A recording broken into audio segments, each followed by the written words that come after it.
Are you tired of trying to clean out your machine,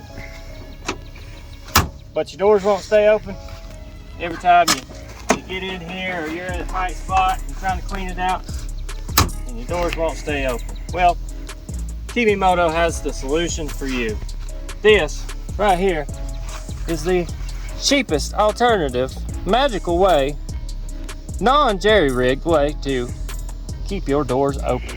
So let's take a look into this box, but first I want to give a shout out to Kemimoto. If you guys have watched our mirror install, our door bag install, our roof bag, and our belt bag install, then you're going to enjoy this one too. Again, shout out to Kemimoto. Shout out to you for tuning in and watching this video. Real quick before we get started into this, the whole shenanigan rigmarole there by us professionals, hit that like button, drop a comment what you think about these products, and hit that subscribe button. Links to this product will be listed down below in the description. So let's get right into it. So in the box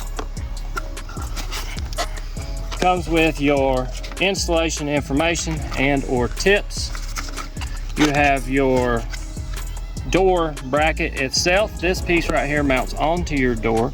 We'll go over the installation tips on how to get that installed. You have two of those. Your shocks, this is what pushes your door back open, keeps it held open for you, and then the part that bolts to the frame that shocks will connect to. And we'll go over all this installation stuff. Now, parts that you will need with this kit is, they come with one single Allen wrench, but you have Teflon nuts, which is about a 10 millimeter. You're gonna need a 10 millimeter wrench, and you're gonna need a few other tools. So you got your 10 millimeter wrench, you've got your H4 Allen, because we're gonna be using power tools, and your 13 millimeter socket. So, real quick, we're gonna dive right into this. We're gonna show you the install and the before and after. So before we do the install, we'll show you the final result of exactly what is supposed to happen. We went ahead and did the install on the passenger side. So you can just go ahead and boom, your door just opens right up, stays open, you know, and you get rid of the cheap strap, or utilizing the cheap strap. You have extra bracing, you know, between this and this, just in case your door does fly open, but leaves you the availability of just pushing it right open. You can get in here, get your stuff, get cleaned up, the interior and stuff. If you're reaching in here, you're at an angle, no matter what angle, whether it's this way, or this way, your door will always open unless you're on your side. So that makes it super helpful. Now what we're gonna do now is we're gonna go to the other side. We're gonna walk you through the install.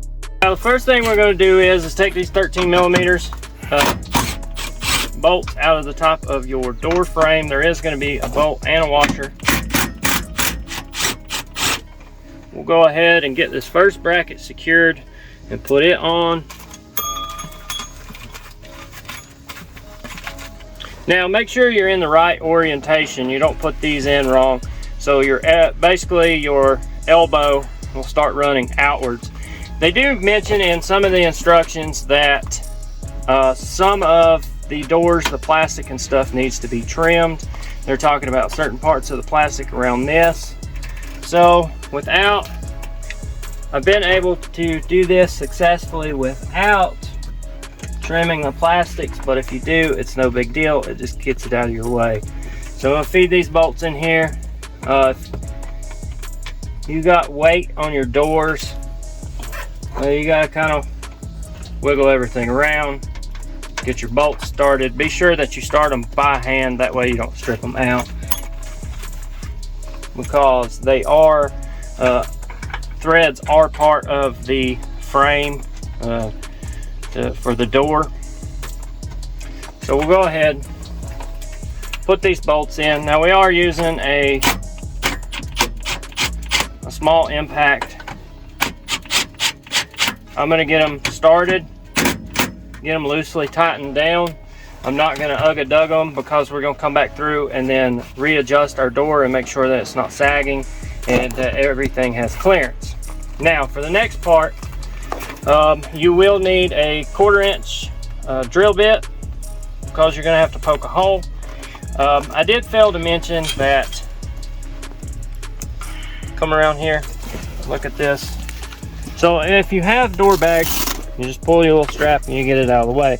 Now we do have a pre-drill hole. We went ahead and did that, but you'll need a 1/4 inch drill bit. And what you'll want to do is get your T30 Torx bit. Another tool I forgot to mention that you need. We'll take this bolt out. This is the BRP aluminum doors, and the uppers is installed on here with the door bag. Push it out of the way. We'll knock this bolt out real quick. And then for the other piece, you're going to line it up. It's going to mount about like that. So with this piece right here, you're going to start your T30. Get it started by hand. And then with your other piece, once you get this kind of lined up, you can put your shock on and see roughly. You'll find your hole here. You'll drill that hole out, and then you will use the supplied bolts and washers to tighten all this down. So I'm going to go ahead, and since I've got that one started, I'm going to dig into my nuts and bolt kit here.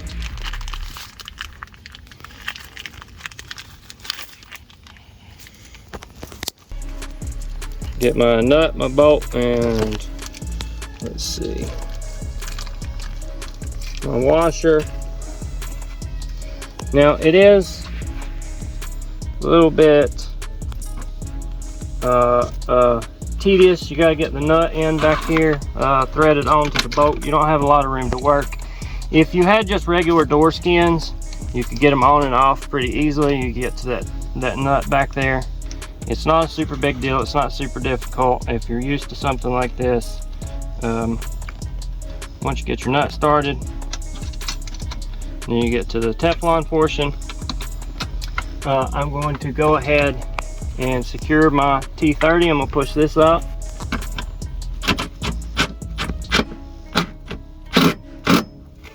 That one's tight. Now I'm going to swap over to my Allen head with my wrench.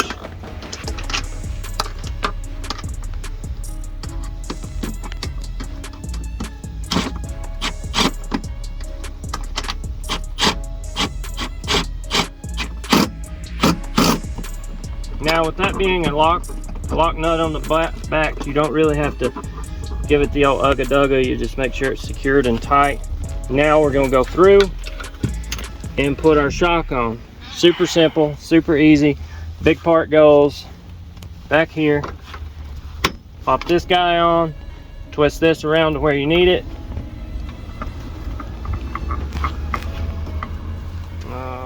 This is something that I will throw in there about this. Not only is the orientation of these and these important, these are more obvious because they hook out. This one right here, you see the difference. So like the bolt holes will line up. You see this one is more inwards. I can get a good view of that one. You need it to be facing more outwards. So if it doesn't, if you're having a problem getting the shock to fit, it's because you've put the wrong one on there backwards. So it needs to be facing more outwards than inwards. So now we've got the install complete. You will be getting to the final part. This is adjustable. These guys right here, if you have this bracket that moves your door and stuff around, if you want to go through, if you have an extra set of hands, it would be easier. You can do it by yourself, but you can use that to lift your door up, get your door back into alignment to make sure that it fits nicely, doesn't have any problems opening and or closing. Now you will have to make sure that once you have installed this, that you verify that your door is shut every time. So if you have somebody riding with you and stuff, and they're getting in and you're starting to move or something, make sure that they slam it real good, because there is quite a bit of pressure against this door. Say you hit the right bump and your latch comes loose, your door will fly open. All right, guys, that brings us to the end of this video. I hope you guys enjoyed it. Again, shout out to Kemimoto. If you've made it this far, thanks for tuning in. If you have any questions or anything about the install or the fitment or anything, like I said, I've got BRP products for doors and uppers and different things. If you have any problems, drop it below in the comments. I'll respond to them as quickly as possible. Again, like, subscribe. Thanks for coming. We appreciate you guys, and we appreciate these companies that are putting trust in my channel and for me to do this. So I'm out. Peace, guys.